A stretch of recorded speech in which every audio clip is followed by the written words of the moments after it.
Chers auditeurs, chers amis de Parlons Médecine, bonjour. J'ai le plaisir aujourd'hui.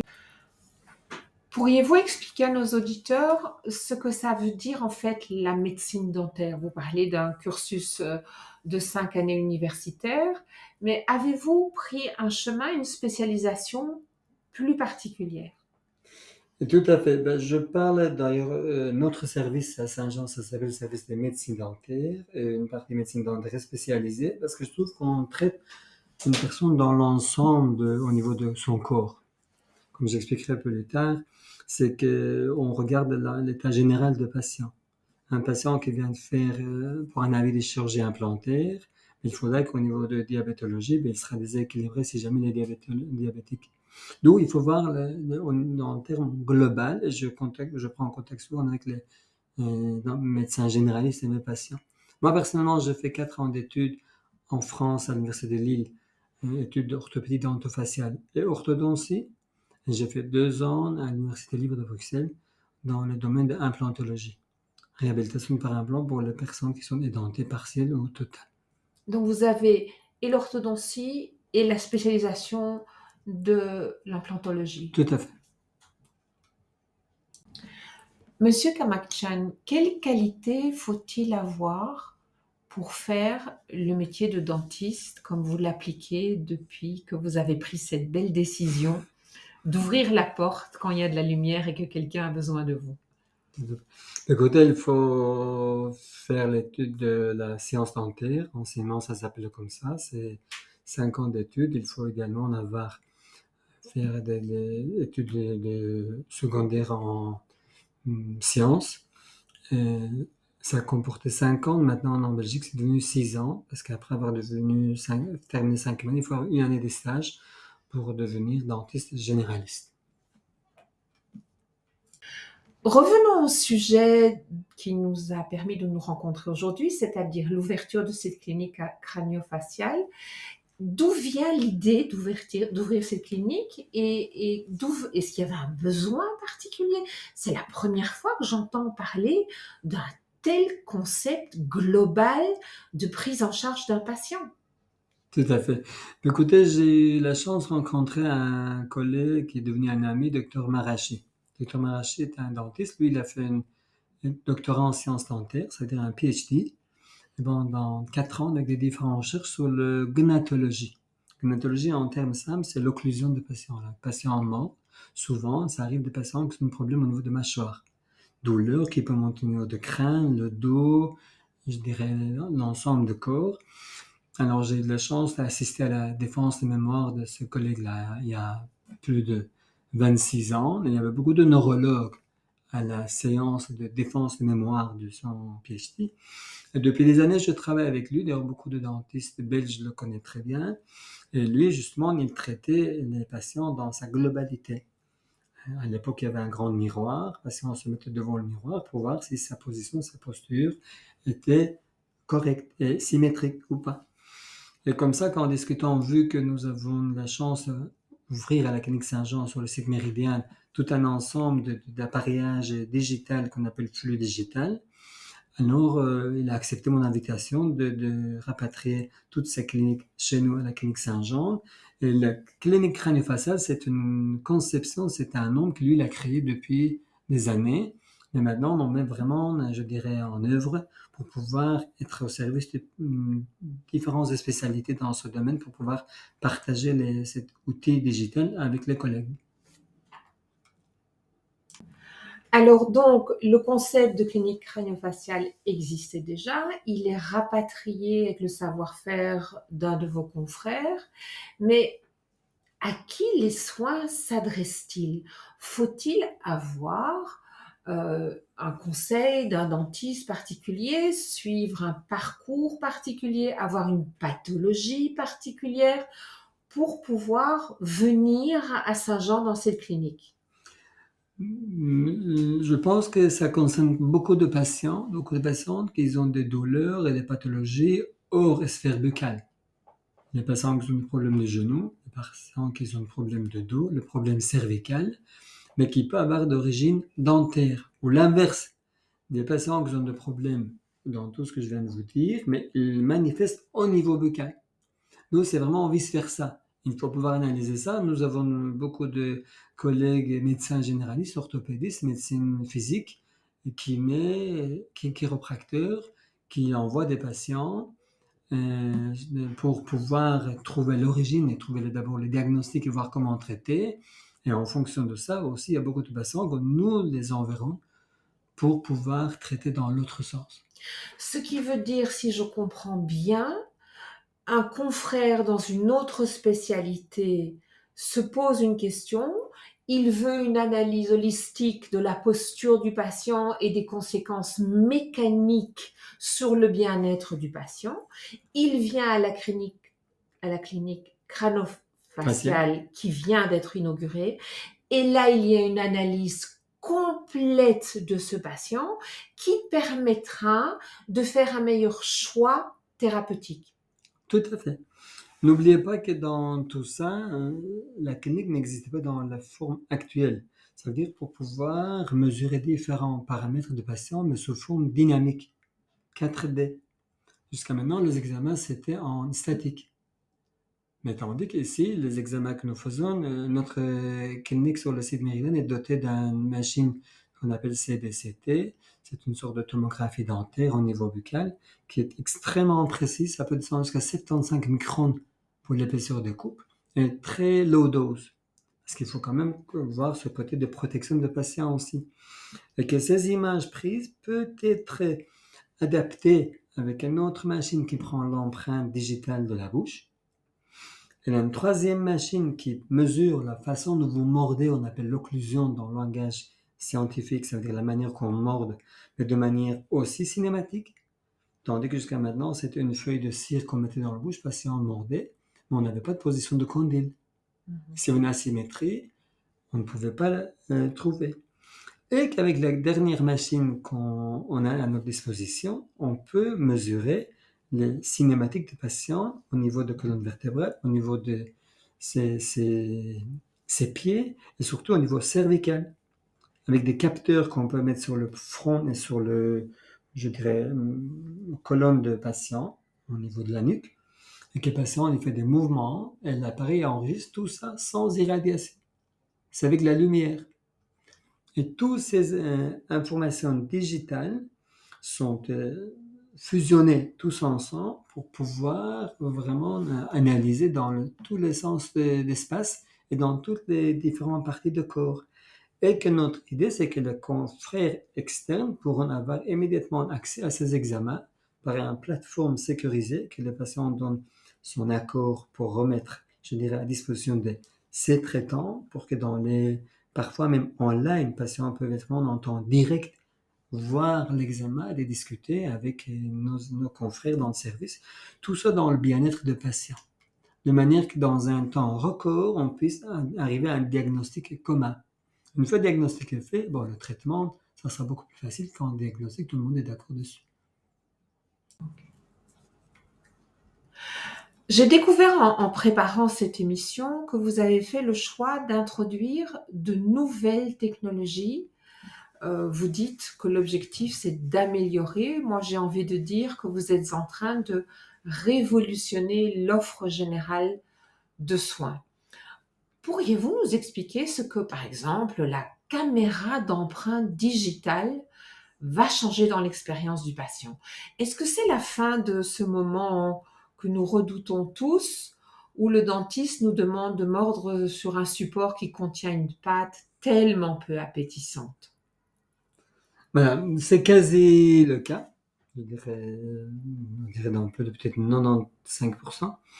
Cette empreinte digitale, ces caméras digitales permet d'abord un outil de communication avec les patients. Quand on prend l'empreinte des dents de patient, ils sont souvent surpris en disant ah, je ne savais pas, je n'imaginais pas. Mais celle-ci peut être comme une référence pour les traitements suivants. Mais ce qui nous permet évidemment de envoyer cette empreinte instantanément à nos laboratoires et pouvoir discuter sur le cas des réhabilitations, je dirais, complexes devant le patient avec son avis. Mais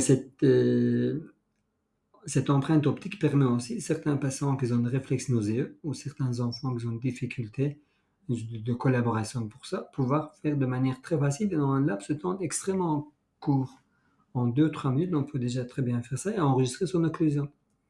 Mais à partir de là, cette empreinte peut être exploitée pour plusieurs autres raisons. Si nous devons faire une chirurgie maxillofaciale, ça nous servira à simulation de chirurgie maxillofaciale. Si nous voulons poser un implant, ça servira à superposer sur le CBCT, c'est-à-dire le scanner dentaire de patient, pour pouvoir planifier la position de l'implant. Et évidemment, s'il y a des patients qui souffrent de problèmes de l'occlusion ou d'articulation temporomandibulaire, d'aller plus loin et reprendre l'occlusion de patient avec une autre machine qui s'appelle Mojo, qui est pour la prise d'empreinte dynamique. Vous nous avez parlé, Monsieur Kamachan, de la caméra d'empreinte digitale, mais j'ai vu que vous avez aussi sélectionné un logiciel assez spécifique qui va vous permettre de faire des simulations 3D. J'ai deux questions. Dans quelle situation ce logiciel va-t-il être utilisé et comment est-ce qu'on faisait avant? Tout à fait. D'abord, dans tous les cas des chirurgies maxillofaciales, dans tous les cas des chirurgies implantaires.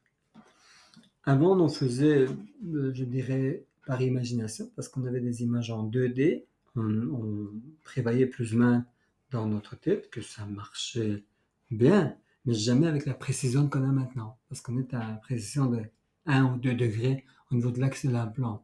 Ce que les études montrent, que quand on fait des chirurgies main levée, cette erreur peut aller jusqu'à 10 degrés. Nous, c'est un outil important pour le planifier nos chirurgies. Ça veut dire que nous faisons une chirurgie par simulation dans un premier temps. Après, nous refaisons la même chirurgie dans la bouche du patient. Et surtout dans le cas de chirurgie maxillofaciale. Quand nous avons des patients qu'on doit, je dirais, déplacer avec chirurgie maxillofaciale leur mâchoire pour mettre en position idéale, le patient, quelque part, n'a aucune idée comment se mettre le résultat. À la clinique Saint-Jean, nous avons un système de radiographie qui permet de prendre en même temps une photo du visage du patient et la machine superpose cette photo sur les tissus durs. Après, nous mettons ça dans notre logiciel 3D et qui nous fait une simulation de chirurgie segmentaire. On peut même avancer une mâchoire de manière asymétrique, côté gauche et droite différent de ça, pour arriver à un résultat. Or, le patient voit immédiatement en temps réel la simulation de comment ça va être. Nous, c'est un outil de communication extrêmement important pour le patient avant de procéder à aller plus loin. Comment réagissent les patients? Avec beaucoup d'étonnement positif, parce qu'ils ne s'attendaient pas de voir toutes ces préparations-là dans un laps de temps très court.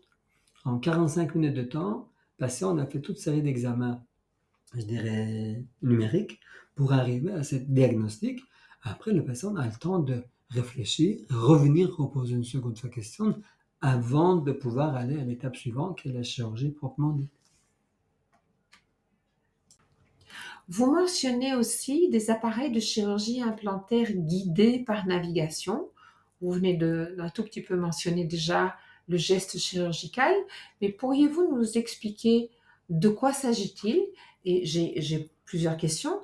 Quel va être le changement dans le parcours du patient? Est-ce que cet acte chirurgical est amélioré? Est-ce qu'il est plus précis? Est-ce qu'il est moins invasif? Est-ce que l'intervention va être plus courte? Est-ce qu'il y a aussi moins de risques de complications de l'acte puisqu'il est mieux maîtrisé? Et enfin, est-ce que la revalidation va être plus facile pour le patient? Tout à fait. Il faut dire qu'il y a toujours un examen de scanner dentaire. Alors, il y a un examen d'empreinte digitale et nous avons notre programme de 3D qui fait la simulation. Dans une autre machine qui s'appelle X-Guide, c'est une chirurgie guidée, comme en neurochirurgie, nous mettons les 3 examens ensemble à l'aide des marqueurs de code QR qui se met fixé sur les dents de patient d'un côté avec un clips et sur notre pièce à main de chirurgie, le moteur de chirurgie qu'on travaille, Un faisceau de lumière arrive à synchroniser entre toutes ces codes cuillères-là pour pouvoir retransmettre ça à cette machine de chirurgie naviguée. En fait, pour être très simple, comme vous vous garez avec un Parktronix. En reculant, vous savez jusqu'où vous pouvez aller, jusqu'où vous pouvez mettre. Dans ce cas-ci, alors, la chirurgie se fait avec une incision minimale, je dirais de quasi 100, ce qui diminuera les phénomènes de post-opératoire. On décolle quasi pas le périos souvent. Alors, ça se fait dans l'axe idéal, ce qui facilite le travail pour le collègue prothésiste par après. Et évidemment, c'est moins de complications post-opératoires. Finalement, le patient a déjà vu l'idée de ce qu'on va faire avant aussi. Quelque part, c'est plus rassuré parce qu'il y a tout un paramètre qui contrôle simultanément. D'ailleurs, nous avons fait une chirurgie il y a 2 mois dans le cadre d'une formation que nous faisons à la clinique Saint-Jean avec un de mes collègues, professeur Eric Rompen, qui est un des, je dirais, sommités au niveau de l'implantologie mondiale, qui est un Belge. On a pu, malheureusement, dans un cas extrême pour un patient, en extraire 20 dents, poser 10 implants et de préparer les prothèses immédiates vissées pour le lendemain matin, ce qui était il y a des années inimaginable. C'est absolument fabuleux et extraordinaire parce que ça va permettre à nos concitoyens qui ont des problèmes de trouver des réponses très professionnelles, très efficaces, mais beaucoup plus vite parce que vous mentionniez tout à l'heure que le parcours de ce patient, de ce type de patient, est souvent très long et que rassembler toutes les informations pour arriver à bien décider de l'importance de l'acte et de ses conséquences, tout ça est absolument géré maintenant. On parle non plus de mois, mais de minutes. Tout à fait. C'est des cas comme ça, des cas de chirurgie que je viens de vous dire, ça a duré 1h50 pour toute la chirurgie. Et le lendemain matin, la pose des 2 prothèses provisoires, 22 minutes. En 2 bonnes heures, le patient est totalement réhabilité provisoirement, mais avec des dents vissées.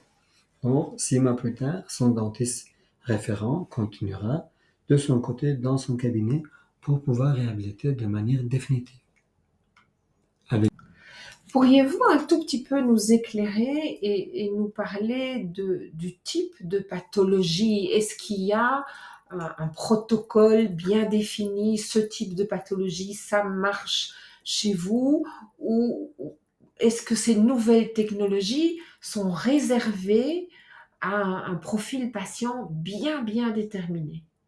Non, je dirais que tout type patient peut être concerné, au moins au niveau du diagnostic de problème qu'il a. Comme je vous disais tout à l'heure, nous collaborons avec beaucoup de spécialistes en médecine, orthopédie, médecine physique et kinésithérapie, ORL, même parfois ophtalmologie.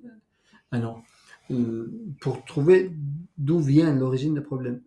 Imaginez les patients qui ont des migraines. Ils ont essayé toutes sortes de thérapies, mais finalement, ça n'a pas marché. La raison pour laquelle nous appelons thérapie crânio-faciale, c'est un ensemble qui va évidemment au-delà des corps aussi. D'où on a des patients qu'on a traités avec Dr Marashi venant d'un peu tout horizon, mais ça va être encore plus parce qu'avec les outils de diagnostic actuels, on va pouvoir encore aller plus loin pour déterminer vraiment d'où vient l'origine du problème. Alors, moi, j'ai constaté quelque chose qui m'a un petit peu étonnée et quitte à paraître tout à fait néophyte, je vais quand même poser la question.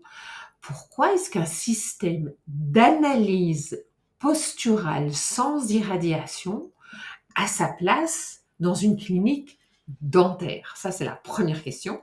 Et j'imagine que si vous mentionnez sans irradiation, est-ce que ça veut dire que c'est évidemment une approche beaucoup plus saine et quelle est la nuance? Et puisqu'il s'agit d'un traitement complet et que vous avez déjà mentionné la collaboration de confrères dans d'autres spécialités, est-ce que vous pouvez nous rappeler quelles sont toutes les spécialités qui vont pouvoir collaborer avec cette nouvelle clinique crânio-faciale qui vient d'ouvrir à Saint-Jean. Tout à fait. D'abord, pourquoi cette approche posturale a sa place en médecine dentaire? Tout simplement parce que je vous disais que mon collaborateur, le docteur Margy, depuis des années, pensait à ce principe-là, mais on faisait ça devant un très grand miroir. Là, si on était torse nu, pour pouvoir imaginer l'asymétrie de son corps. Or, ici, c'est une machine qui va au-delà des dixièmes de degré pour déterminer la symétrie, et celle-ci, comme je répétais, zéro irradiation. Ce sont des images, des photos par une lumière, comme plusieurs photos qui est pris, qui peut les mettre en mouvement, comme peut-être des petites vidéos, pour pouvoir déterminer la pathologie des patients. Mais pourquoi de cette, je dirais, asymétrie, d'où vient et comment il faut traiter. Évidemment, en dehors des collaborateurs dentistes, il y a beaucoup d'autres spécialités, comme j'ai répété, sont intéressés, d'ailleurs on collabore avec eux.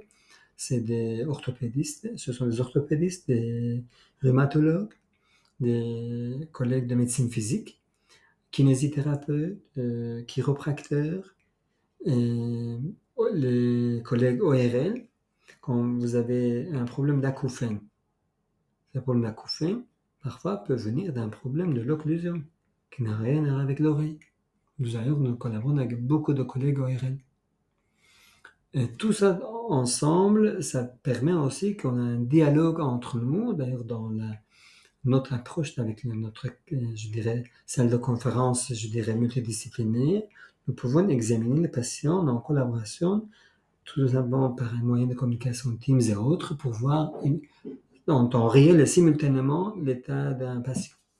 Alors, dans mon expérience professionnelle, j'entends parfois des médecins, des patients qui nous disent, le médecin m'a dit, je vais devoir apprendre à vivre avec la douleur, ce qui est une sentence extrêmement sévère et que personne n'a envie d'entendre. Est-ce que vous êtes en train de nous expliquer que la clinique crânio-faciale va permettre de mieux comprendre la douleur et d'aider les patients chroniques qui sont au bout de leur force parce qu'ils ont mal tout le temps? Est-ce que vous allez aller vers la gestion des douleurs chroniques en essayant de poser un meilleur diagnostic et de mieux comprendre l'origine de la douleur?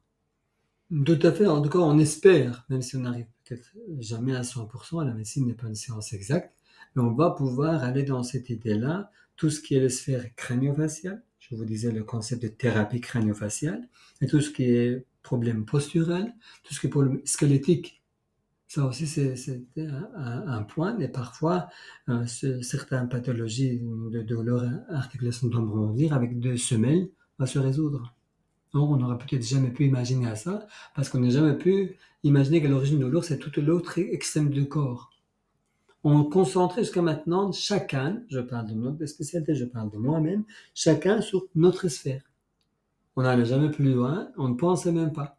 Or, moi, personnellement, en parlant avec mes patients, c'est comme ça que je suis arrivé à cette conclusion, cette démarche avec Dr Marachi. C'est qu'un patient, un jour, qu'il avait eu un problème, un accident de roulage.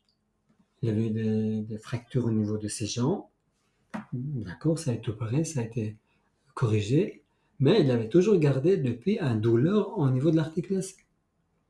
En allant seulement plus loin, en parlant au-delà de ses dents, et en interrogeant, en se mettant en rapport avec ses médecins, ses chirurgiens, ses orthopédistes, on peut aller chercher plus loin l'origine de ça. Et que peut-être à ce moment-là, il y a une asymétrie au niveau des jambes qui pourrait présenter la raison de cette douleur un peu inexpliquée et parfois à vivre avec.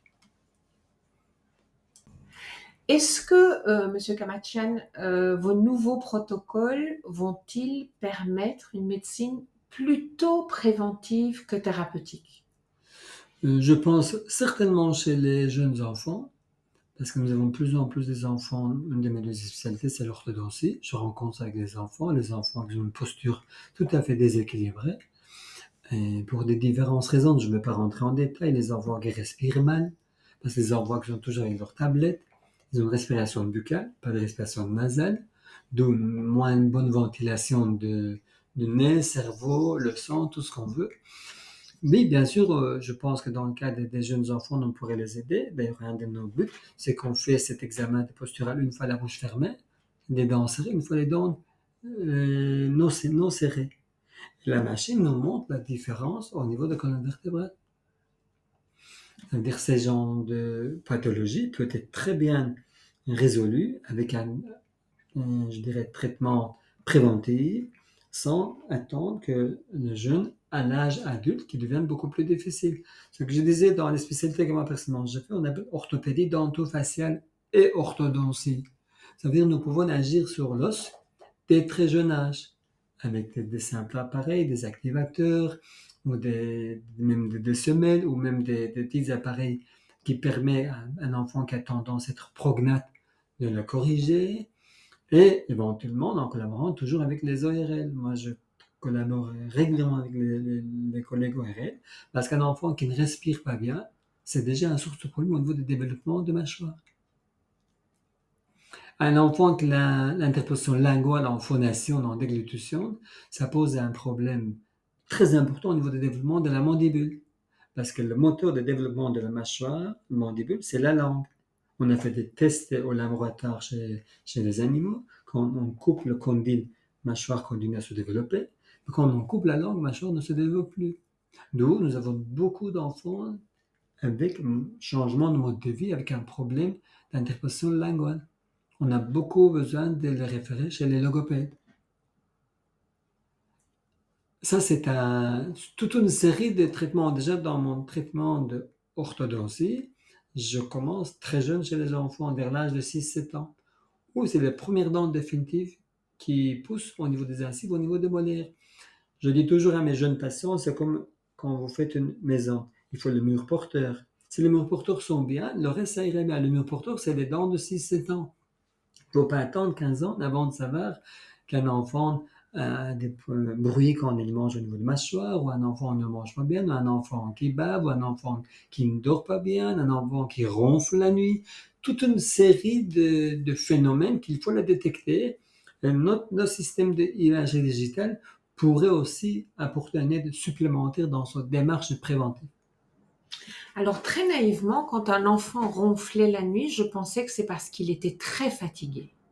Vous dites que c'est un autre message. Pas du tout, ça peut être un problème de ventilation. Cet enfant peut être des amygdales, c'est peut-être un enfant de la nuette qui n'est pas à sa position, et peut-être cet enfant tout simplement parce qu'il a le nez bouché.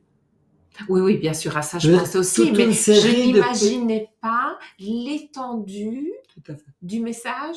Je ronfle, donc ça peut être ça ou ça ou ça ou ça. Bien sûr, bien sûr. Comment sont formées vos équipes? Comment apprennent-ils à bien utiliser ces nouvelles technologies? Est-ce qu'il y a un cursus académique un petit peu particulier? Et en même temps, ma question, puisque la clinique crânio-faciale à Saint-Jean est toute nouvelle, est-ce que vous cherchez des nouveaux collaborateurs? Est-ce que vous êtes prêt à lancer le projet? Et si vous ne l'avez pas encore fait, quand commencez-vous? Écoutez, c'est une excellente question, madame. Oui, nous formons les collègues déjà dans beaucoup de domaines. La clinique Saint-Jean abrite une association qui s'appelle EODEC, European Oral and Dental Education Center.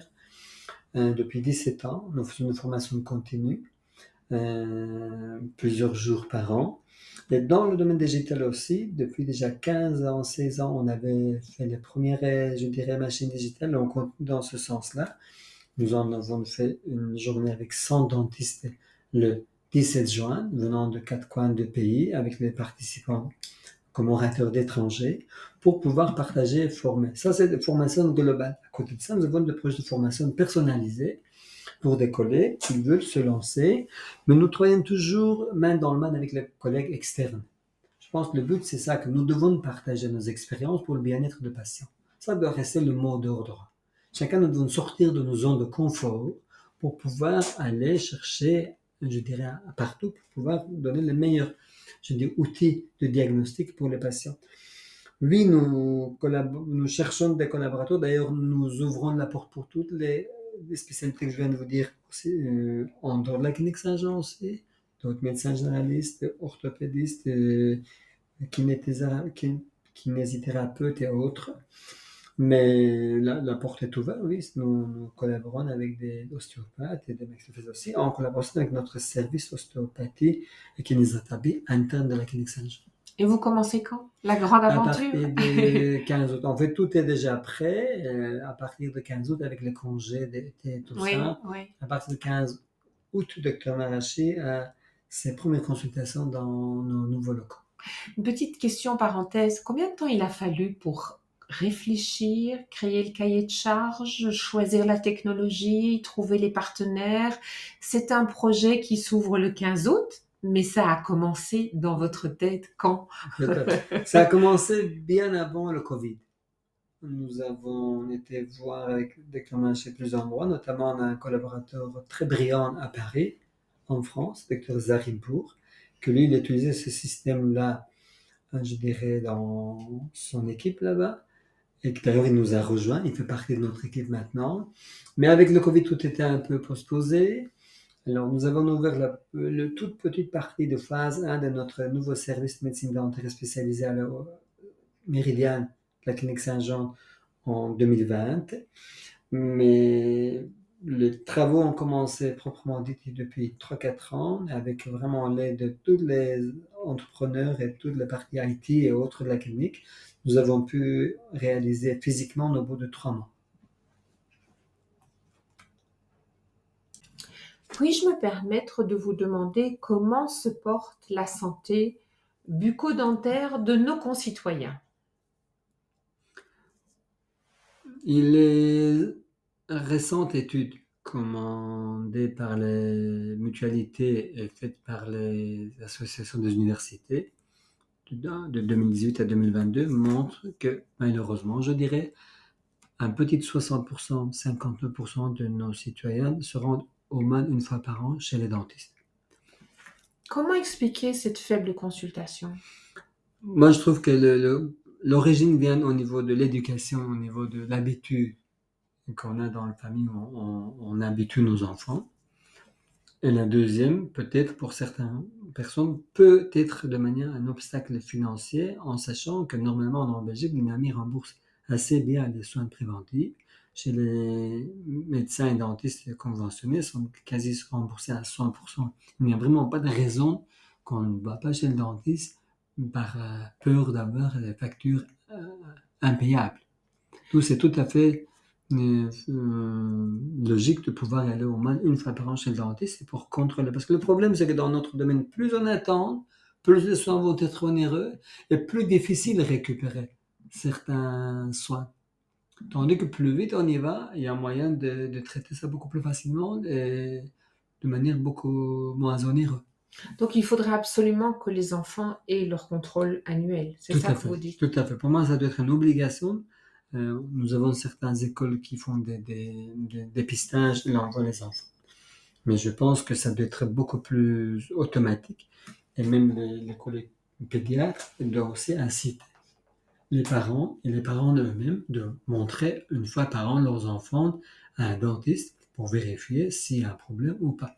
Et pas seulement pour les questions des dents, on pourra trouver d'autres problèmes. Problèmes, comme je viens de dire, problèmes de déglutition infantile, problèmes de respiration, problèmes de prononciation, problèmes de posture, plusieurs problèmes qui peuvent être détectés très jeune âge. Or, on peut jouer au niveau orthopédique et de résoudre ça.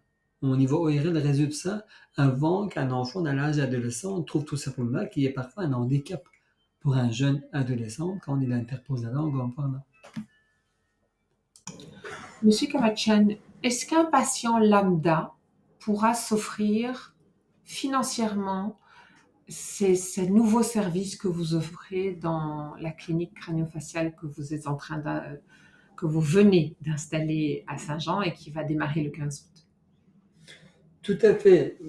Déjà, personnellement, chez nous à la clinique Saint-Jean, on est dans mon service et nous n'avons jamais refusé de soigner une personne pour une question financière. La personne peut payer en plusieurs fois, mais son problème doit être résolu. Vous savez qu'il y a deux types de soins, des soins conventionnels. Les soins conventionnels, c'est pour tous les soins qui rentrent dans le cadre des INAMI, pour les obturations, pour le détartrage, pour les soins préventifs. Ça, c'est une partie. Nous appliquons les tarifs conventionnels économiques et pédodontistes. Il y a toute une série d'autres soins qui ne sont pas pris en charge dans la nomenclature de la l'INAMI. Notamment, ça sera pose d'un implant ou de prothèses pour les personnes qui n'ont pas 50 ans, ou notamment ce genre de thérapie posturale. Et là, nous essayons d'avoir plus ou même tarif qui se fait dans les cliniques universitaires pour rester assez correct, pour que notre population puisse se permettre de se faire soigner avant qu'un problème, en attendant, ça devienne plus grave plus tard. Un problème qui est peut-être très facilement, je dirais, détectable et solutionnable maintenant, peut-être plus compliqué plus tard. Donc, tout le monde peut venir vers vous. Tout à fait. Monsieur Kamachan, aujourd'hui, nous sommes nettement plus conscients de la nécessité de faire du sport, de manger des fruits et légumes.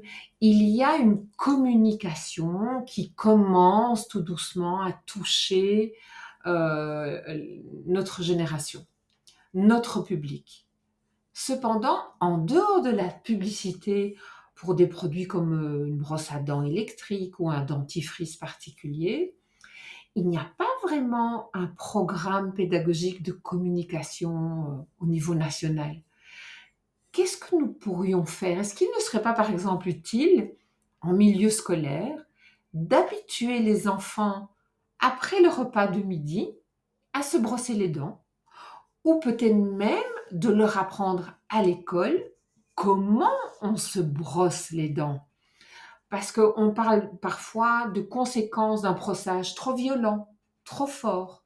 Certains disent que on travaille toujours à la perpendiculaire, il faut incliner la brosse. Il n'y a pas de communication là-dessus.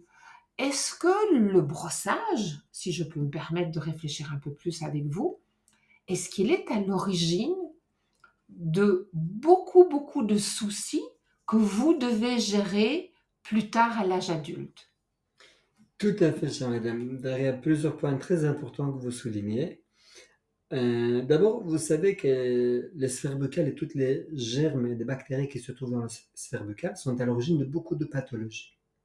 Différentes études scientifiques montrent qu'un accouchement précoce peut arriver par un mauvais brossage. Un cancer d'intestin peut trouver son origine dans les germes présents dans la bouche quand on ne brosse pas bien. Et on a fait des tests chez des patients qui ont de mauvaises hygiènes. On a fait une prise de sang. On euh, prend l'indice de CRP, qui montre l'indice de l'inflammation dans le corps. On donne un chewing, on réessaye la même personne sans qu'elle ait mangé, sans qu'elle ait fait d'autres choses. On reprend, refait un prise de sang 1 heure après. Le taux de CRP, parfois, c'est doublé, triplé. Pourquoi? Parce que toute une série de bactéries qui est en position de latence dans le poche parodontal se met en mouvement, rentre dans le circuit sanguin et ça se distribue dans l'ensemble du corps. D'où, d'ailleurs, vous savez, toutes les chirurgies cardiaques, avant de pouvoir faire la chirurgie, nous devons faire, nous les dentistes, un check-up avant de faire ça. Parce qu'une chirurgie cardiaque peut échouer si le patient avait des dents infectées. C'est quelque chose de connu scientifiquement. Donc, nous devons donner beaucoup plus d'importance. D'ailleurs, il y a un ORL qui a écrit un livre qui s'appelle La bouche miroir du corps. Ça montre que scientifiquement, beaucoup de germes, comme je répète, présents dans la bouche pourront être cause d'autres pathologies. Et l'autre question que vous soulevez au niveau de brossage à l'heure de midi, dans le pays scandinave, ils ont instauré depuis une vingtaine d'années, notamment au Danemark, brossage à l'heure de midi, c'est obligatoire dans les écoles. Ils ont vu qu'X années après, le taux de dents cariées ou absents ou obturées s'est fortement diminué. Parce que c'est bien une habitude. Les enfants ne vont plus quitter ça. Et une autre étude montre que les enfants n'ont plus de caries à l'âge de 15-16 ans. Ils n'auront quasi plus le reste de leur vie. En général, je parle. Pourquoi? Parce que d'abord, les dents définitives sont formées. Quand on est plus jeune, on est moins attentif. On mange un peu n'importe quoi. Tandis qu'à partir de 15-16 ans, on est beaucoup plus conscient de sa silhouette, son esthétique. On fait beaucoup plus attention d'eau. Ça doit être vraiment partie de programmes d'éducation. Vous mentionnez dans le projet l'existence, et vous en avez parlé tout à l'heure, de l'Académie européenne d'implantologie et l'existence d'une salle de conférence connectée. Mais qu'est-ce qui se passe à Saint-Jean? Écoutez, la direction de Saint-Jean nous a permis, il y a plus de 2 ans, en collaboration avec plusieurs professeurs et de praticiens privés actifs dans le domaine de l'implantologie en Belgique, créer cette Académie européenne d'implantologie orale. Notre but, c'est que sur une période d'1 an, dans 8 modules de 2 jours, nous formons les jeunes ou moins jeunes collaborateurs pour se spécialiser dans les chirurgies implantées et partie prothèse sur implant. Parce que les dents sur implant, maintenant, c'est la 3e génération des dents. Dents de lait, dents définitives, dents sur implant. D'où le but, c'était qu'on puisse vraiment transmettre l'expérience à cette équipe de trentaine d'enseignants qu'on a pu réunir à Saint-Jean pour pouvoir transmettre leur expérience.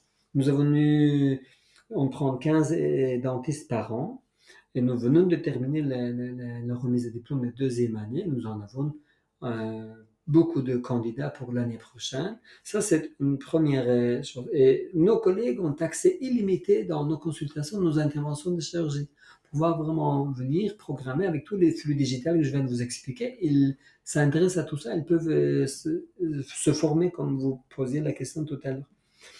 Alors, cette salle de conférence internationale, c'est que pour plusieurs raisons, nous avons une activité humanitaire en Afrique, au Togo, et nous venons de signer un traité de coopération avec les collègues camerounais, togolais et bientôt avec la Mongolie, pour pouvoir donner des enseignements dès le départ de notre salle. Pas seulement l'enseignement théorique, mais l'enseignement pratique. Comment on en prend une empreinte, comment on soigne une dent de bonbon qu'un collègue fait, celle-ci avec les moyens de transmission actuels est transmise chez eux. Et le deuxième volet, c'est des consultations multidisciplinaires, comme je vous disais au départ, surtout avec la clinique crânio-faciale et même en implantologie. Un patient est examiné par un collègue, mais avec nos systèmes que nous avons exceptionnellement dans cette salle, les autres intervenants peuvent intervenir, demander à l'autre médecin ou dentiste d'examiner le patient. En même temps, si vous voulez, il examine le patient par intermédiaire d'un autre collègue avec toutes les imageries, les documents de patient déjà dans leur disposition. Ça veut dire que notre patient, au bout d'une demi-heure, part avec un diagnostic validé par 3, 4 praticiens simultanément avec un consensus. Celle-ci permet aussi que la décision thérapeutique est beaucoup plus facile. Alors, il est une évidence quand on vous entend raconter avec passion ce magnifique nouveau projet de clinique crânio-faciale à Saint-Jean, que vous êtes tous là-bas à Saint-Jean très, très proactifs en matière d'évolution, en matière de recherche et développement, en matière d'application de tout ce que nous offrent les nouvelles technologies médicales. Mais j'ai une petite question. Quels sont les prochains projets? Nous avons 2 projets. Tout premier, c'est en fonction de tout ce que je viens de vous expliquer. Nous voulons que cette plateforme numérique ou digitale soit vraiment à disposition de tous les collègues de tout l'horizon en Belgique, qui pourront envoyer s'ils désirent leurs patients, on leur fait leur examen, on les retourne pour pouvoir partager cette expérience. La deuxième, c'est que nous venons de créer une seconde académie européenne d'orthodontie, occlusodontie numérique, pour pouvoir former aussi une partie des candidats qui désirent pour cette technique-là. Et la particularité, c'est que l'occlusion et l'orthodontie n'étaient jamais liées dans aucune formation ensemble, proprement dit. Nous allons faire ça à l'aide de professeur Zaripour et Dr Marachi ensemble, Dr Baniassa, toute une série de collègues qui sont spécialisés, des très jeunes praticiens au niveau numérique, pour pouvoir former les praticiens. Et nous ferons cette formation-là sur 2 années. Et la deuxième année avec les parties cliniques, pour qu'ils verront. Nous travaillerons sur nos patients, mais eux, ils observeront comment faire pour pouvoir encore mieux aider nos patients. Alors voilà la question clé de cette émission Parlons Médecine. Supposons, Monsieur Kamachian, que je possède une baguette magique et que je puisse vous donner le pouvoir d'être ministre de la Santé pendant 24 heures. Que changeriez-vous? Je pense que la prévention pour moi reste le mot d'ordre. Je pense que comme on dit toujours, il faut mieux prévenir que guérir. Si nous pouvons mettre la prévention à tous les niveaux, ça sera une excellente idée. La deuxième chose, je pense que par les différents biais, on doit mieux informer nos patients. Je pense qu'une partie de nos patients ne sont pas informés. La troisième volet, moi personnellement, j'essaierai de créer plus d'interaction et plus de communication entre différents métiers de la médecine en global, avec les médicales et paramédicales. Finalement, c'est assez important pour pouvoir être à jour et pour pouvoir de nouveau donner le meilleur soins, les meilleures thérapies pour nos patients. Le fait de faire la prévention va nous permettre aussi peut-être bien économiser au niveau budgétaire pour pouvoir dépenser justement dans les numériques de futur qui présentent un budget important. Et malheureusement, certains budgets de numérique ne permettent pas que chaque médecin ou chaque dentiste puisse avoir dans sa pratique privée, d'où on doit pouvoir mutualiser ce genre de technologie sur les plateaux médico-techniques pour que de nouveau, et les collègues en profitent et finalement, c'est le patient qui profite avant tout le monde. Eh bien, monsieur le ministre, je vous remercie. Tout ça est très, très, très intéressant. Merci J'espère beaucoup. bientôt avoir cette baguette. Je ne manquerai pas de vous recontacter.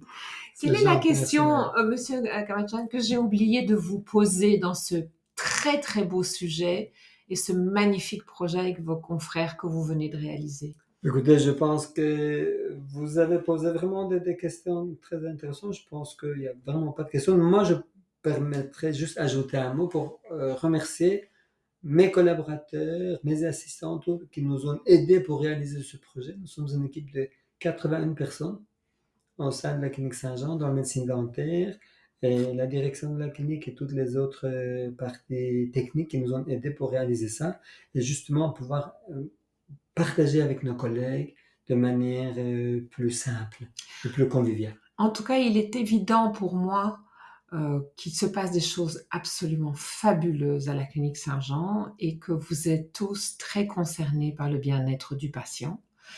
Merci. Et je suis ravie de cette belle rencontre. Je rappelle à nos auditeurs qu'ils peuvent nous retrouver sur Spotify, YouTube, iTunes, dans le podcast Parlons médecine. Et je me réjouis de recevoir un de vos prochains collègues très bientôt. Merci à vous, madame.